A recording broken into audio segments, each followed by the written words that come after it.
المكتب التعاوني للدعوة والإرشاد وتوعية الجاليات بأبها. الحمد لله والصلاة والسلام على رسول الله اما بعد. محترم اوریدونکو، د رمضان المبارک په میاشت کې ښه محنت کول په عبادتونو کې او ښه کوشش کول دا پکار دي، لیکن څه اعمال داسې دي چې په دې کې ډېر کوشش سړی وکړي. ځکه دا میاشت دا د مسابقې میاشت ده چې سړی په دې کې الله رب العالمین ته ځان وړاندې کړي. نو ځینې اعمال داسې دي چې په دې کې ښه کوشش سړی وکړي، لکه یو د هغې نه د قرآن کریم تلاوت کول او دارنګې قرآن کریم کې تدبر او سوچ او فکر کول او د قرآن کریم سره تعلق ساتل دا ډېر ضروري دي. محترم عزتمندو، ځکه قرآن کریم الله رب العالمین په دې میاشت کې نازل کړی دی. شهر رمضان الذي انزل فيه القرآن. الله رب العالمین فرمایي میاشت د رمضان هغه ده چې په دې کې قرآن کریم نازل شوی دی. نو محترم عزتمندو، دا عظیم کتاب الله رب العالمین په دې اوچته میاشت کې نازل کړی. جبرئیل علیه السلام دا قرآن کریم راوړی دی. نو جبرئیل علیه السلام ته الله رب العالمین ډیره اوچته مرتبه ورکړي. نبی علیه السلام ته راوړی، نو نبی علیه السلام ته الله رب العالمین اوچته مرتبه ورکړي. په دې میاشت کې الله رب العالمین نازل کړي، نو دا میاشت هم الله رب العالمین غوره کړې ده. او دارنګې په لیلة القدر کې الله رب العالمین نازل کړی دی. دغه شپې ته هم الله رب العالمین عزت ورکړی. محترم عزتمندو، که موږ او تاسو هم د دې قرآن کریم سره تعلق وساتو او د دې قرآن کریم علم وکړو، د قرآن کریم ته وخت ورکړو، د قرآن کریم تلاوت وکړو او د قرآن کریم باندې ځان پیکو او په دې باندې عمل وکړو، نو ما او تا هم بیا غوره وو. ځکه نبی صلی الله علیه وسلم فرمایي خیرکم من تعلم القرآن وعلمه. غوره په تاسو کې هغه څوک دی چې قرآن زده کړي او بل ته یې وښیي. او دارنګې محترم عزتمندو، قرآن کریم یو حرف لوستل په دې باندې الله رب العالمین لس نیکۍ ورکوي، لس نیکۍ.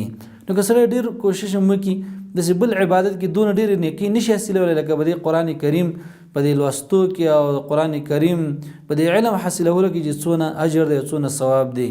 نو که سړی الف لام میم دا ولولي نو 10 نیکۍ شي. نو که چېرته یو سړی د ځان دپاره داسې یو ټایم ټیبل او یو جدول مقرر کړي او د قرآن کریم 1 صفحه تلاوت کوي، 2 صفحې تلاوت کوي او 3 صفحې تلاوت کوي، نو دې کې به څونه حرفونه وي، څونه اجرونه به دا انسان ګټي. نو د قرآن کریم علم او دارنګې د قرآن کریم تلاوت کول، قرآن کریم کې تدبر کول دا ضروري دی په هر وخت کې، خو خصوصا په رمضان کې. دارنګې محترم عزتمندو، د رمضان په دې میاشت کې ډېرې دعاګانې غوښتل، ځکه الله رب العالمین د خپل بنده دعاګانې قبلي. الله فرمایي واذا سألك عبادي عني فإني قریب. کله چې زما بندیان زما متعلق سوال کوي نو ورته ووایي چې زه نږدې یم. یعنې الله رب العالمین د عرش د پاسه دی، څنګه چې د هغه د شان سره لایق دی، لیکن په اعتبار د علم سره الله رب العالمین دا په هر ځای کې دی. نو الله رب العالمین د خپلو بندیانو دعاګانې اوري او دعاګانې قبلوي. او دارنګې حدیث کې راځي نبی صلی الله علیه وسلم فرمایي چې د روژه ماتي په وخت کې کله دا روژهدار دعا وکړي نو الله رب العالمین د روژهدار دا دعا دا نه رد کوي بلکې دا ورله قبلوي. دارنګې محترم عزتمندو، دې روژې په میاشتو کې تراویح کول ځکه ډېر ملګري داسې موږ ته اورو چې یاره وایي موږ تراویح نه کوو. وجه څه ده؟ یاره ټیم را سره نه وي، یا دارنګې زه کار لازم یا دا کوم یا هغه کوم. نو محترم عزتمندو، دا خو ټول عمر به موږ دا کارونه هم کوو او دارنګې ټول عمر به موږ د دنیا به د کارون پسې ورپسې وو، لیکن دا یوه میاشت ده چې سړی دې له دا وخت ورکړي او دا تراویح وکړي، ځکه دې کې ډېر زیات خیر دی، ډېرې پیدې پکې دي. نبی علیه السلام فرمایي من قام رمضان ایمانا واحتسابا غفر له ما تقدم من ذنبه. الله رب العالمین د دې په وجه باندې د دې قیام په وجه باندې الله رب العالمین مخکینی ګناهونه معاف کوي. دا بل حدیث کې راځي نبی علیه الصلاۃ والسلام فرمایي چې کله یو سړی د امام سره ودرېږي او د امام سره بیا د مونځ ختم کی او امام را وګرځي نو الله رب العالمین د لپاره د ټول شپې د عبادت هغه ثواب لیکي. نو کوشش کول دا پکار دي محترم عزتمندو چې دا تراوی په دې روزه کې وکړي شي او داسې پرې خودل نه دي پکار چې یاره سړی بس ټوله میاشت د تراوی نه کوي او دارنګې نوافل پکې نه کوي نه دا خو د عبادتونو میاشت ده په دې کې ښه کوشش کول پکار دي محترم عزتمندو.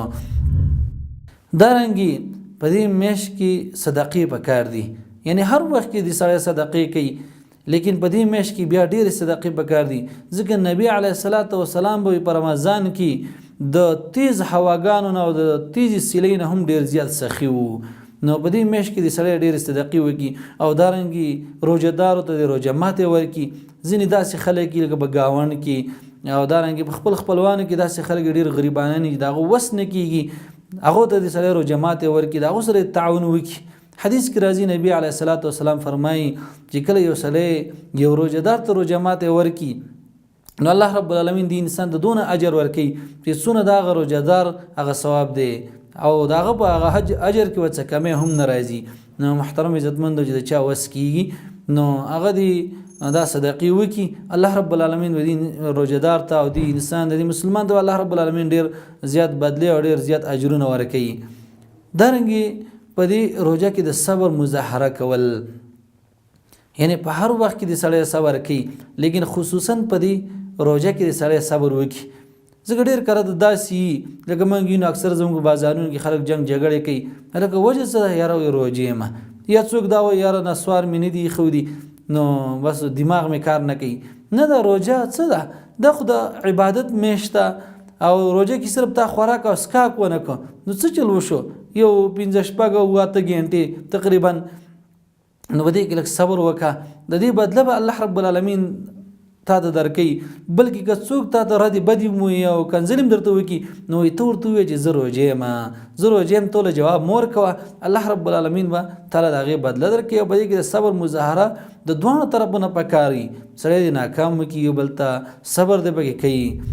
او دارنګې محترم عزتمندو په دې روژه کې د خپلې ژبې کنټرول دا ډېر ضروري دی یعنی د هر یو اندام کنټرول او په هر وخت کې خو خصوصا په روژه کې او د دې ژبې دا کنټرول بیا ډېر زیات ضروري دی چې په دې باندې غیبت ونه کړی شي دارنګې چغلي پې ونه کړی شي دروغ پې ونه ویلی شي ځکه دې سره بیا اگر روژه خرابېږي او نقصان ورته رسېږي ډېر کله ته موږ دا فکر نه کوو دا سوچ نه کوو نظر هم غلط استعمالو او دارنګې غوږونه هم غلط استعمالو او ژبه خو بیا ډېره غلط استعمالو نو کوشش دا پکار ده چې د خپله ژبه دا کنټرول کړو لکه حدیث کې راځي نبی صلی الله علیه وسلم فرمایي من لم يدع قول الزور والعمل به فليس لله حاجة في ان يدع طعامه وشرابه وایي که یو سړی دروغ نه پرېږدي او دارنګې د هغې مطابق عمل نه پرېږدي یعنی غیبت او چغلۍ وغیره نه پرېږدي نو د الله رب العالمین دې سړي ته هېڅ ضرورت نشته د دې تندې او د دې ولږې ته چې دا سړی ځان وږی کړي او ځان تږی کړي. نو محترم عزتمند کوشش پکار دی او دې اعمالو ته وړاندواله پکار دی چې د قرآن کریم سره تعلق وساتلی شي او دارنګې صدقې ورکړلی شي او کثرت سره نوافل او دارنګې د صبر مظاهره وکړلی شي او دارنګې د ژبې کنټرول وکړلی شي. الله رب العالمین دې د عمل کولو توفیق راکړي. وصلی الله علی خیر خلقه محمد و آله و صحبه اجمعین. ونحمل هم هذه الجاليات بآيات الكتاب البينات بها كم أبصروا سبل النجاة فضجوا بالشهادة ناطقين فضجوا بالشهادة ناطقين